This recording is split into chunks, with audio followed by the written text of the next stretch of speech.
aad baan ugu faraxsanahay magaalada Bakoorey in lagu qabtay arrintan tartanka quraanka ama xafladan tartanka quraanka. magaaladan waa magaalo ku sifowday fidinta diinta islaamka sayyidina Muhammad wa ala alihi wa ashabihi ajma'in. ilaahay baa mahadleh.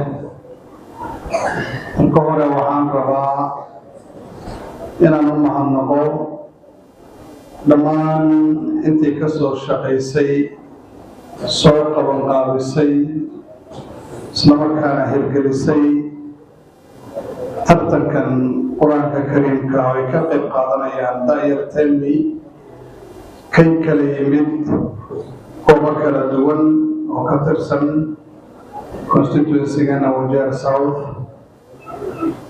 aad baan ugu faraxsanahay, waana wax lagu faano in daayartaas meesha fadhido ay ka qayb qaadanayaan tartanka quraanka kariimka oo dhan. intii soo qabanqaabisay ee juhdiga lahayd ilaahay ha barakeeyo,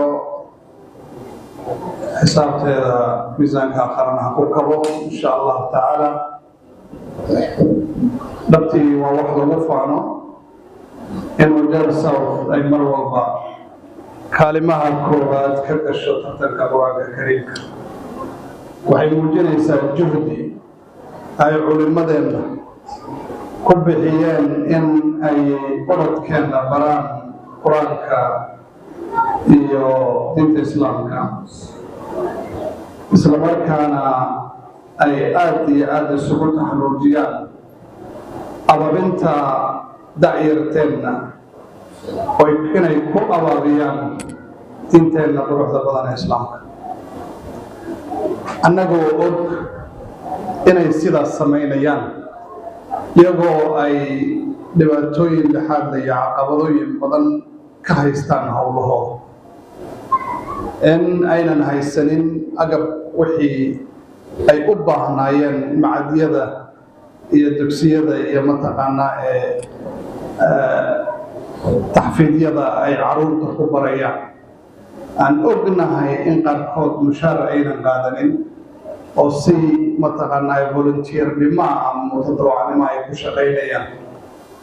juhdigaas ay u weheliyaan caqabadahaas tirada badan inuu haddana soo saaro jeel cusub oo quraanka si wanaagsan loo baray, diintana lagu ababiyey. alxamdulilah walana alxamdulilah. laakiin haddana waxaa nala gudbon ka bulsho ahaan iyo ka hogaamiyayaal ahaan intuba inaan u gurmano, in aan taageerno, isgarab taagno, u hiilino daaciyiinta iyo culimada diinta fidinteeda iyo baridteeda hawsha ka dhigtay ee iyagu mataqaanaa ay dhibaatooyinkaas aan hor u sheegay ay haystaan.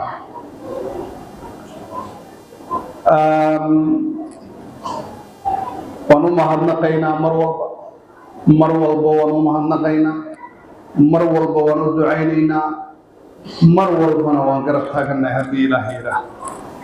insha allah mar dhow waxaan filaynaa in xarunta Wajeer South ee Habasweyn aan isugu keenno dhammaan culimaa diinka iyaga si aan uga tashanno howlahooda sidii loo dardargelin lahaa, annaga ka mas-uuliyiin ahaana ay nooga heli lahaayeen taageerada ay nooga baahan yihiin. insha allah inaan ka wada hadalno sidii aan u horumarin lahayn madaaristayada iyo mataqaanaa xarumaha taxfiidka.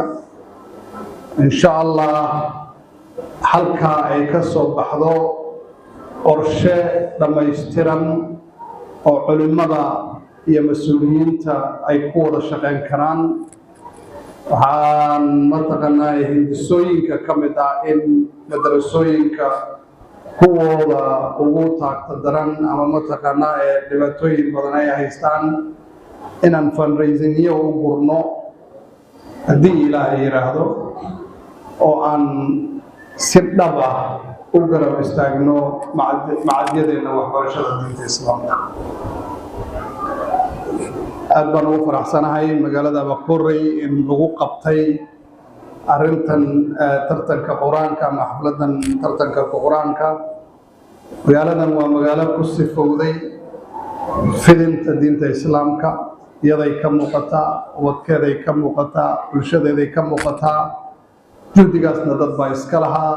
ilaahay ha abaalmariyo insha allahu tacaala, ilaahay ha kaaga abaalmariyo. marka magaaladeennii ku sifowday mataqaanaa fiditaanka diinta islaamka iyo baritaanka diinta islaamka in maanta lagu qabanayo xafladan intan leeg oo dhowr degmo oo kale ay kasoo qayb galayaan, sharaf gaaray noo tahay reer Abaqorey. mar kalena waad ku mahadsantihiin.